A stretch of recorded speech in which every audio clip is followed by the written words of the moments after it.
things.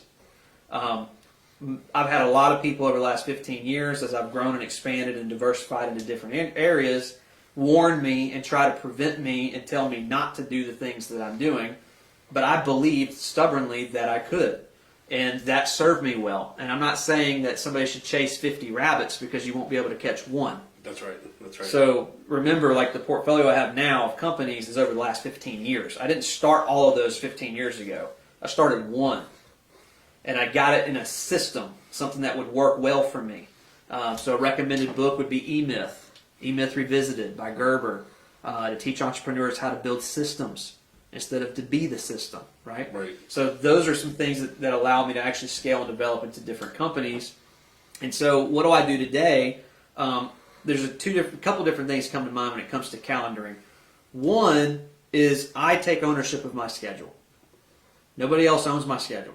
So I'm in control of how I start my day. I'm in control of how I end my day. There may be chaos in between, and most days there are, right? As an entrepreneur, I mean, like, you rewind 2 years ago when COVID hit, every company we had was affected so differently. Yep. It was a mess. It was like, this is growing off the charts. This is bleeding cash like crazy. Like, this has been forced to shut down, but this is essential and it's fine. This is virtual, it's okay. This one's brick and mortar and it's closed. It's like, man, what a mess, So you have to be malleable, but you can be structured in how you actually build your calendar. So I start my day a certain way and I end it. That's what I call bookending my day. I can control those things. In between, I make sure that I do blocking and I make sure that I do clustering. And what I mean by that, a block will be a block of time to focus on a particular task or a particular company's task, business that I'm building. And the reason for that is because we live in a world today where we're taught that multitasking is great. Multitasking is horrible. All the science disproves multitasking, right? Yeah. If you want to bear huge fruit in 2023, you need to be so focused and sold out on what you're doing that you eliminate distractions. You can put your phone on silent and get away from it and focus on the task at hand, right? Or maybe pick up your phone and block out the rest of the world and make 100 phone calls if that's what you're doing to drum up prospects for your business. Yep. But to be able to sit down and focus without seeing email come in and these bills need to be paid and just to be able to focus on one company at a time. And then the second thing is clustering those activities together.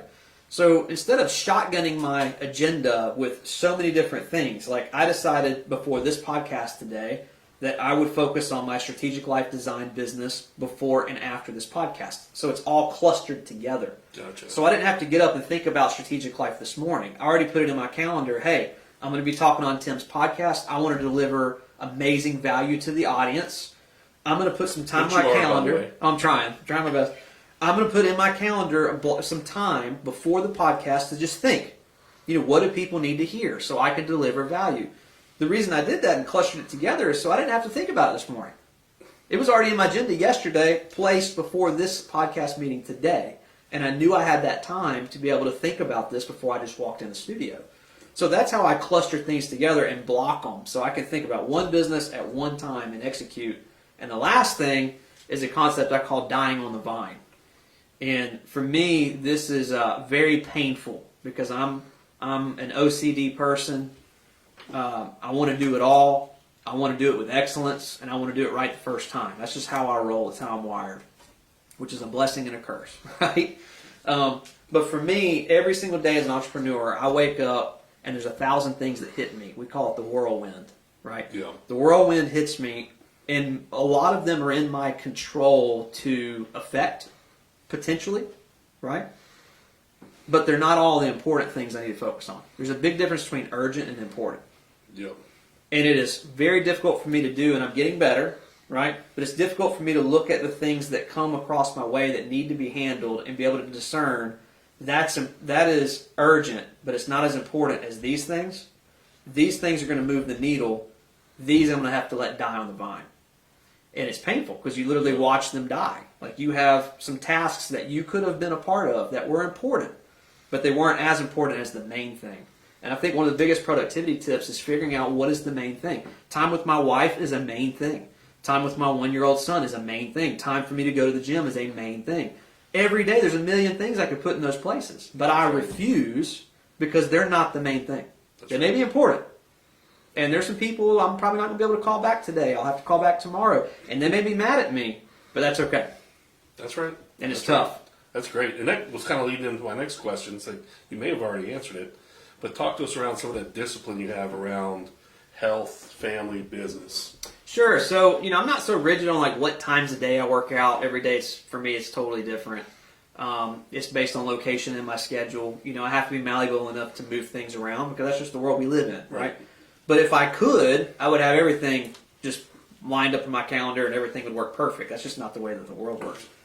But there are a great concept that most of your audience will probably have already heard of is like if if you have a bucket here and you've got smaller glass jars of all these different substances, you got rocks, you got sand, you've got water, you've got all these different things that you need to fit in this bucket.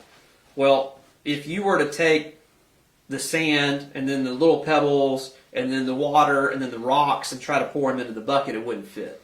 But if you put the biggest rocks in first, so they all fill in the bucket, and then you fill in the smaller rocks, they fill in all the cracks, and then you pour in the sand, it fills in all the space between the small pebbles, and then you pour in the rock, which fits in between the sand, it all fits. And our schedule is the same way. The rocks go in first. The big rocks. So what is a rock? Well, my health is a rock. Right? What is it? What good is it to be a billionaire and be tied to a hospital bed? That's right. Like, who cares about your net worth if you can't get out of the bed? That's right. Some things we can't control, but the things we can control should be looked at, right? So my health is a non-negotiable. Spending time with my wife. Like, why would I gain the world's respect and not have respect in my own home? And that's a challenge that a lot of us need to ask ourselves that, because there are a lot of entrepreneurs that unfortunately will put that second. And years go by and it can be devastating to the household, right? So I don't want that to happen. I don't want my son to grow up not, telling his friends, yeah, my dad's rich, but I never see him. That's not successful to me. I mean, am I impressing the rest of the world and losing relationship with my son? That's not successful to me. So that goes into my calendar, right? So having the rocks in your calendar, like church on Sunday, I have to be almost dead to not be at church on Sunday because that's a rock to me. It's important. It's how I live my life. My men's ministry is important because it's not just about me, it's about the man next to me and how God might use me in that scenario. And so I can't just go after the sale if I'm not worried about someone's soul. That's right. So the rocks are more important to me. I put those in there first, and then everything else can just fit. Gotcha. So I think that's what's important, and it's tough because most people are going to feel like they don't have time to read, they don't have time to work out, they don't have time with their spouse and their kid. And guess what? I feel you. I don't either. But it's a non-negotiable, and it goes in the calendar, and it just won't be moved. I may have to shift the time. There's times where date night has to move from this day to this day, but date night is still going to happen because it's a rock. That's right. Yeah. That's a great way to kind of analogize the whole scenario. Sure. In time management and priorities. So let's talk about vehicles. Okay. So I understand you got a Tesla. I did. I got a Tesla too. There's not too many people I can talk about a Tesla with. That's true. That own one. So tell me, what are some of people's misconceptions you've seen about it's mostly misconceptions. So I've had so many people like poke fun of me about, you think that's a green car, and it's like, hold on, you didn't even ask me why I bought it. That's right. That's right. So for me, I bought the Tesla for a few reasons. One, I have other gas vehicles.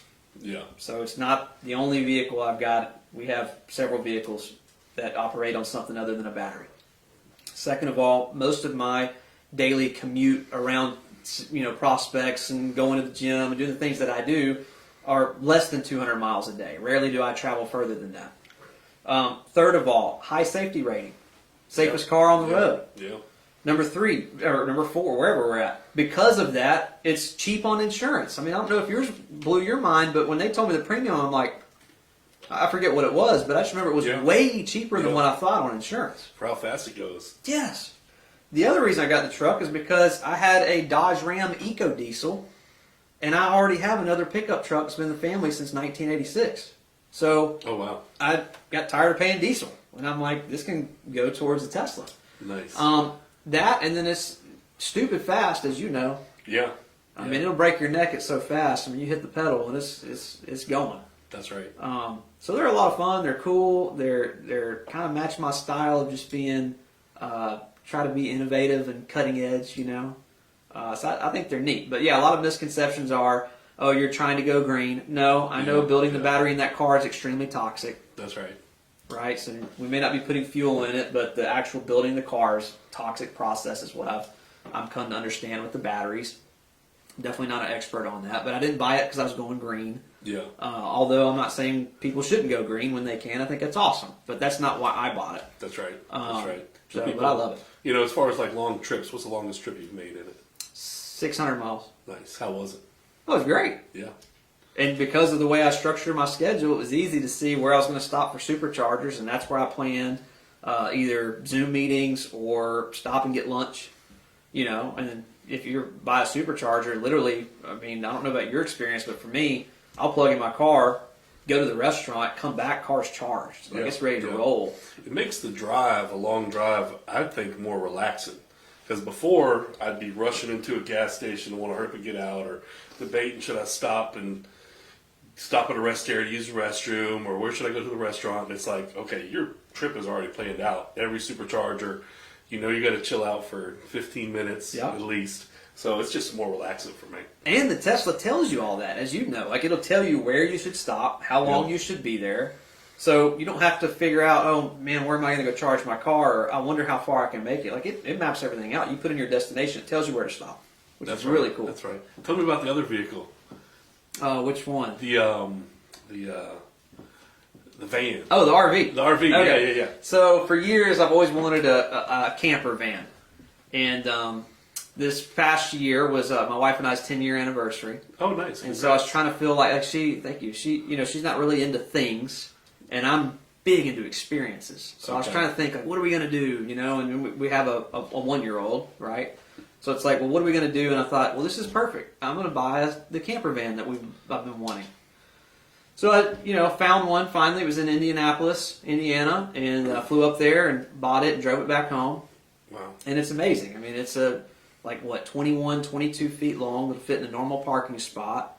It's got a pop top, so it's got a queen-size bed up top and a queen-size bed down below, Wow, so you nice. can sleep 4 people.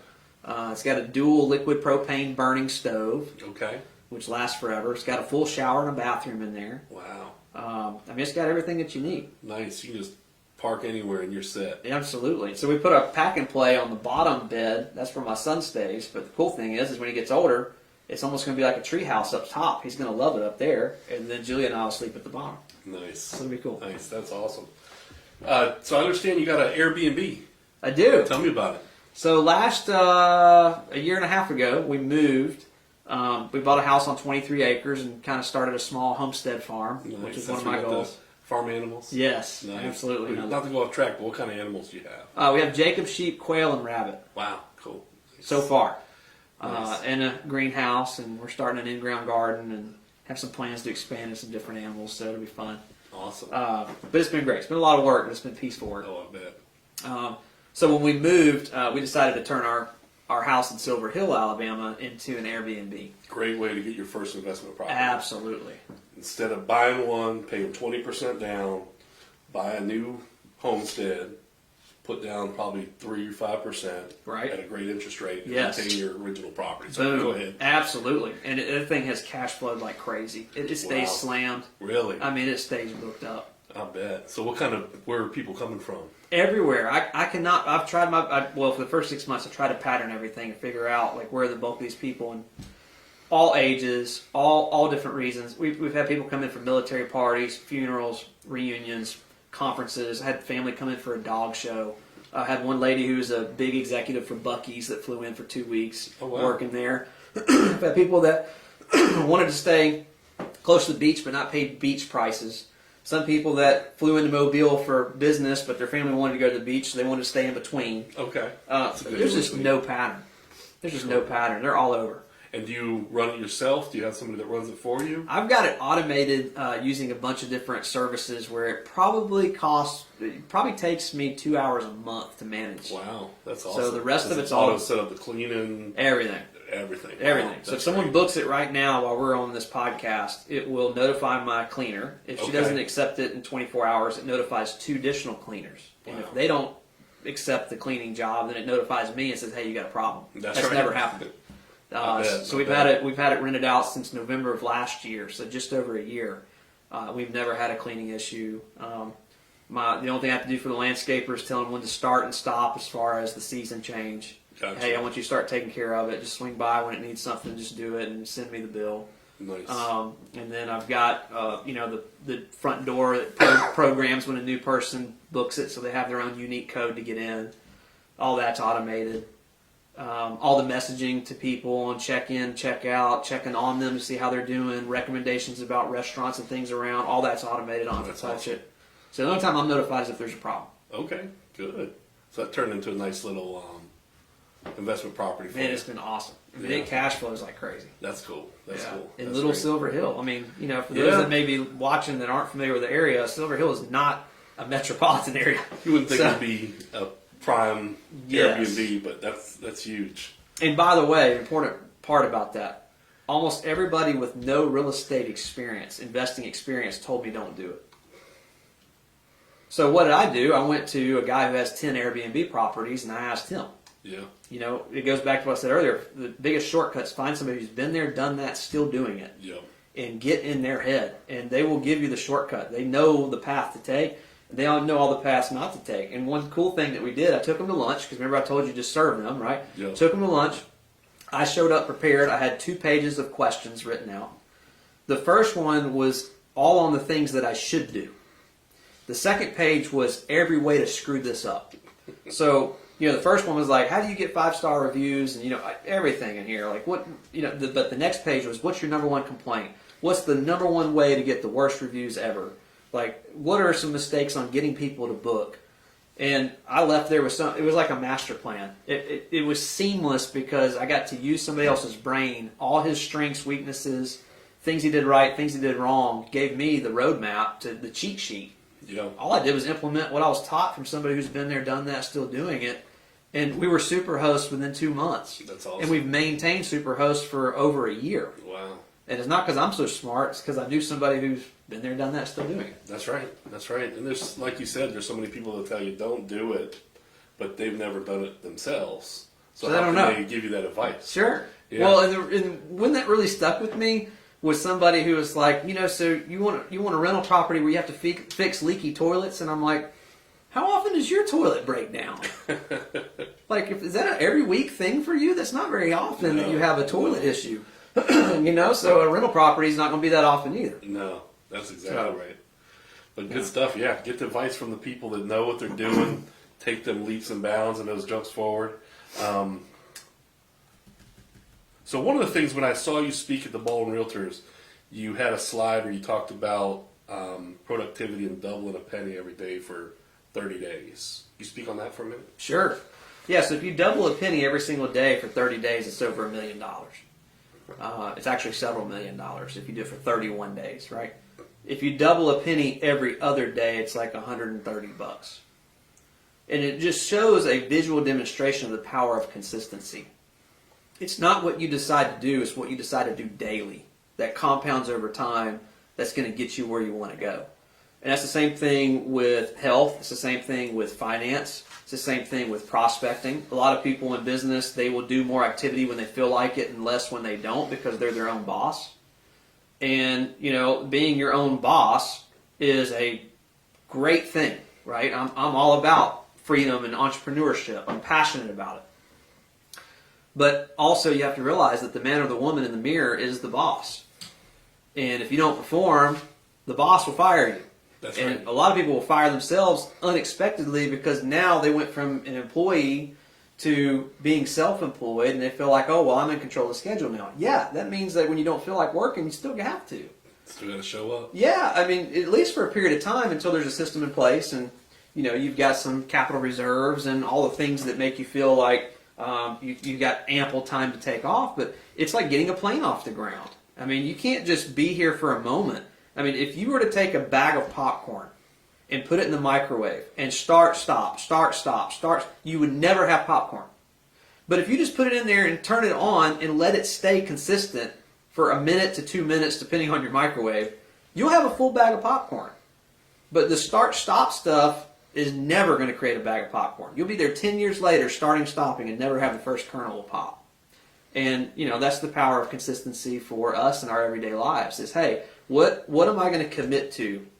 If there are lead measures and there are lag measures, lead measures are the activities that create the lag measure result, right? So if I want an increase in sales, if I want a 6-figure or 7-figure income, those are lag measures. I can't just create those out of thin air. Right. But what I can say is what leads to that, these lead measure activities. Now, which ones of these am I going to do and how much of them every single day until that lag measure is met? That's right. And if we wake up every single day and do that, like you would if you worked for somebody else and they told you you will or you'll be fired, then you'll be successful. Absolutely. Have you ever read the book, The 12-Week Year? I've not. No. You should read it. Okay. So take a look at that book. And I thought you have read it because probably snippets of what you've been talking about today of things I've learned from that book. So we talk about lead and lag measures and different things, but definitely check that book out. Nice. Okay. When I first started Home Boss Inspection, we modeled our business plan off that book, and we were like, we're going to do stuff in 12 weeks that takes most people 12 months.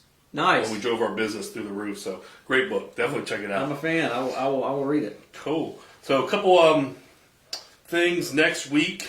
Check us out Wednesday, the 28th at 2:15. We're having Patrick McWilliams on.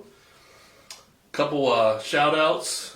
Check out our home search at www.timloweral.com. That's TIMLOWERAL.com. You can follow me on Facebook, Instagram, YouTube, Twitter, LinkedIn, and TikTok for right now until the federal government shuts that thing down, which I think will be good for the kids. Facebook groups. So follow us on 2 Facebook groups. Gulf Shores, Orange Beach, Foley, Buy, Sell, Trade, and Baldwin County Exchange. And last thing, Kevin, thank you so much for coming on the show today. How can people connect with you? Yeah, well, a couple different things. One, I've got a gift for the audience because remember we talked about value. Oh, yeah, right? absolutely. So giving value. So this is one of the things that I planned earlier. I have one of my best-selling audio programs called The Third Decision. Okay. And for your listeners, for the next few days, they can download it for free. They don't even have to put their credit card information awesome. in. I'm not trying to sell them anything. I just want to serve them. Because you guys may know somebody that I can help one day, right? Or someone that can book me for a speaking engagement. Again, It doesn't matter. Just put value out to the world, and I'm telling you, business will grow. So if they go to bit.ly/, let me see here, I stored it in my phone. We're going to put this on the link on the live as well. Okay. It's bit.ly/third decision. bit.ly/third decision. They can get access to that audio program for free. Wow, that's awesome. Thank you. And then another one that took me months to put together called Strategic Motivation. Okay. I had the team put a steep discount on there for your audience if they want access to that. It's bit.ly/motivationtim. Nice. I like the link. bit.ly/motivationtim. That was from interviews of some of the most successful people on the planet that I personally know. Like, I think I had 70-something people I interviewed to put that thing together and figure out what were the commonalities for people that could extract information and use it every single day to wake up on fire. Nice. And it not only did it help me, but it's helped everybody I know. Because the people I interview on there, like the only man on the planet to be named by U.S. Black Chamber of Commerce as the Entrepreneur of the Year twice in a lifetime. Wow. A man with a 6th grade education that didn't learn to read until he was 31 years old, who built 2 $500 million companies that are still here today. So he's done $1 billion in sales. A guy who built the largest real estate brokerage in the East, did over $1 billion in sales, sold it to Merrill Lynch. So these are like massively successful people to figure out what do they have in common, and that all went into Strategic Motivation audio. Awesome. So it's powerful. I'm definitely going to check those out. Cool. So cool. Thank you for joining us. Thank you guys out there for joining us. Our goal every week is to give something to entrepreneurs that helps motivate them, helps think about their business differently, look at things differently. And like I said, join us every Wednesday for a new guest. And thank you again, Kevin. Thank you, Tim. Great to be here. Cool.